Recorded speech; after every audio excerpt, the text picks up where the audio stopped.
Hi, I'm Koppi, and welcome to the Masters Solo Queue series for the first split of Season 12. Today, we are reviewing and analyzing my stream footage, including the good, the bad, and the factors behind these, as I made my way to Master Rank. Hopefully, this series helps you in your Apex rank grind and decision making. As usual, feel free to comment if you have questions or suggestions for content you'd like to see in this channel. Let's get to it. So this is another contested drop. I whiffed my prowler shots.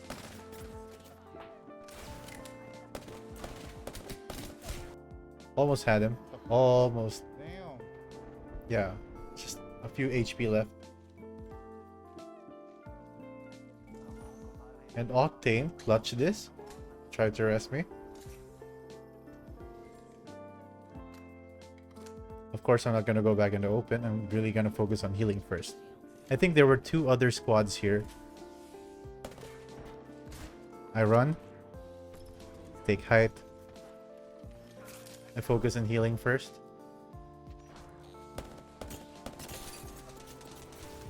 And damn, we almost... Oh yeah. I don't know what I was doing at this point. I saw that Phoenix kit, ran underneath. I'm not sure I'm not sure they know where I am. So I just peeked around the corner a bit to make sure.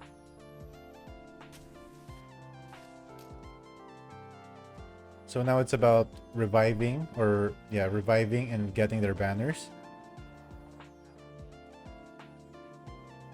And finally a decent gun. I really forgot that barrel stabilizer. So Octane is crawling here silently. And that's a pretty full squad. And I think Octane got pissed because I revealed my location when he could have already snuck. So now they're pushing him. I can't push these guys. So they're pushing me. They're going to rush me. Yeah, boy. Yeah. They know I'm weak now.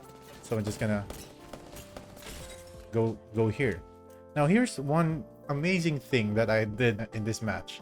So I went up into this tunnel, as you can see, and I heard Octane crawling on top of me. So if you rewind a bit, yeah, Octane thought ahead of me and actually figured that maybe I'm going back to the surface through this hole. So I actually heard him running towards this hole. It was just a hunch. And he didn't push me under here. And when somebody else finished my Octane here, and I was sure the other Octane was on the way to my left, Bloodhound was alone, and he wasn't expecting me to do this. I got the one banner. And because of course I'm panicking, I kind of did a shield swap. I thought Loba's banner is inside this room. I forgot the dimensions of this building. It was outside. I don't have much time. Bloodhound is going to get rest. So I run. I noticed this right away, and I figured, okay, what the heck. I don't really recommend the Trident escape route because it's very high profile. If people see you across the map, they're going to shoot at you. If they have decent aim, you're definitely going to die. But I really didn't have a choice here. I didn't have my ult yet, I think. So I figured I'm going to rest them here. And that's what I did. The moment I rest them and respawn them, you can see that we're surrounded by other squads. There's a squad in Oasis, I think. Somebody fired at me from Turbine. So this is a pretty bad spot.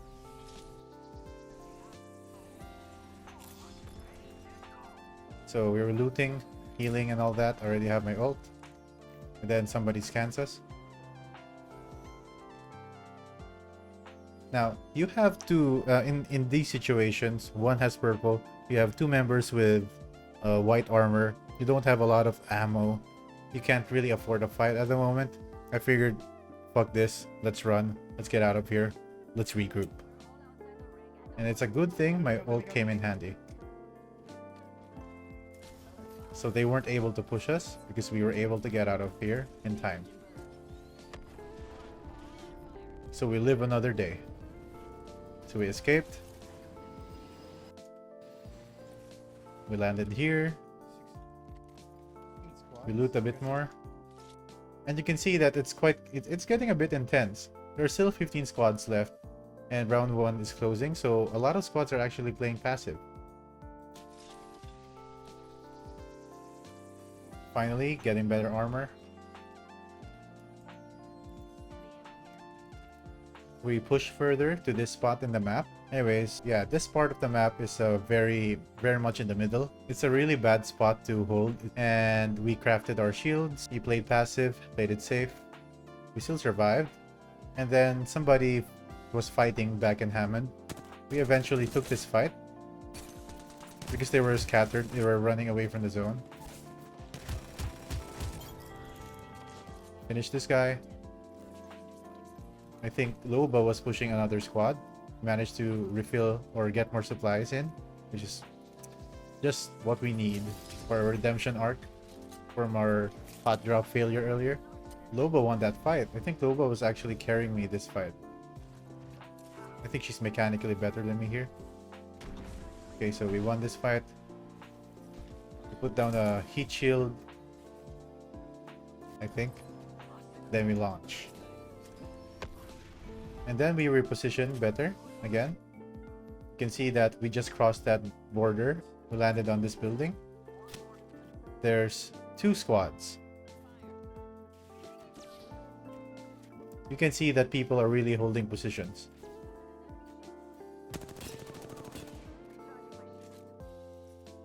So it becomes more like holding angles for the meantime during this part of the match.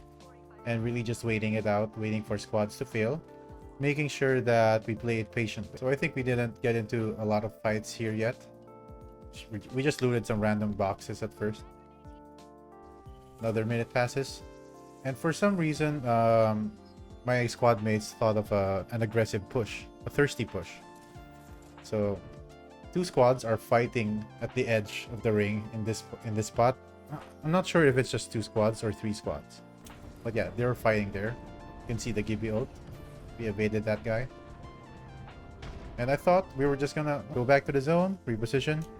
But it seems that my teammates were hungry. And the moment I heard the zip line. Oh my god, we're gonna push. Okay, fuck this shit. Let's go. Did she manage to down someone? I guess she knows what she's doing. There's another ult. Hey Bangalore, go back down, avoid that, go back up. So there's 1 squad here. I think there's also another squad on the high ground, and there's also another squad to my, I think, behind me to the right. Okay, so we cornered this squad. I get shot at from another angle.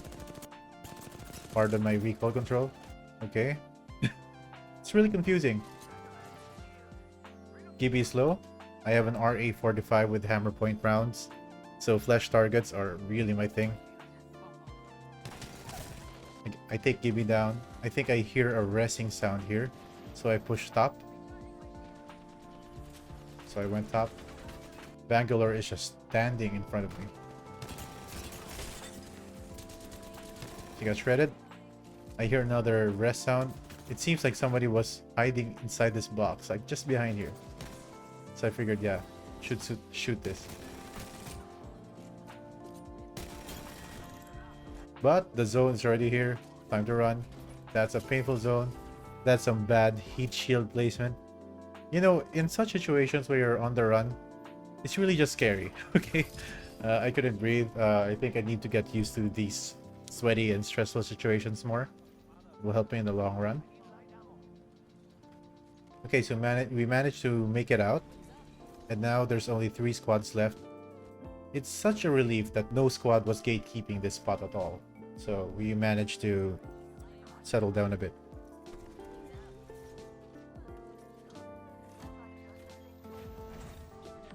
So now it's getting near the end game. One squad is in this spot. They're playing sniper. That's another thing you should also notice in rank.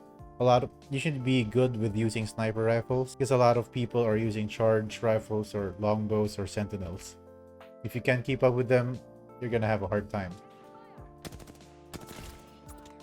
And if you're already good with close combat, you should also do that. I think I observed this. A lot of people that only use charge rifles are generally bad at close combat, unless you're like diamond or above.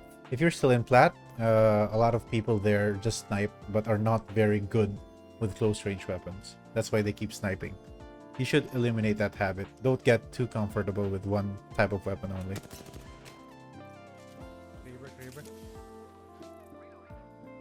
Not sure it's a Kraber or a Sentinel.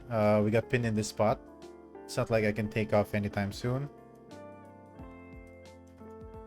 We moved further behind cover. And Octane had this brilliant idea of rotating behind here with a heat shield.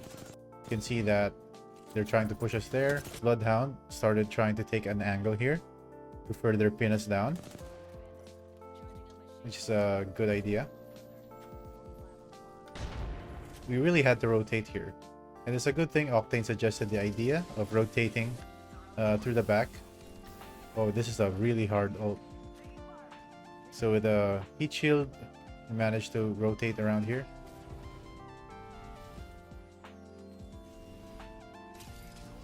It was painful. Okay, barely healed. But now this is going to be a tricky situation because there's no way we're going to be able to cross the other side. We'll really have to use the jet and land on our enemy, and that's a gamble by itself. If they can track us when we land on that spot, we're dead. So we push and hold this angle. Oh my God, this is so... We get the scan from Bloodhound, and okay, there's a rat. Poor rat.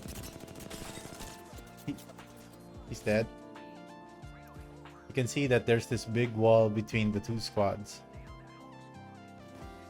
I figure they're going to peek that other side.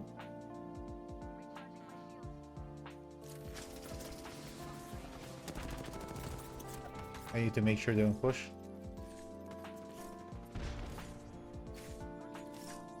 If they do push, they're going to have a hard time because we pinned them. It's a matter of who's more passive and who's more strategic and patient in this case. So it seems they're not going to be pushing. That's a really bad angle to push. Good on them. And now they scan. And now we wait. They were just spamming sky nades on us to maybe hit us well. And you can hear a jump pad coming.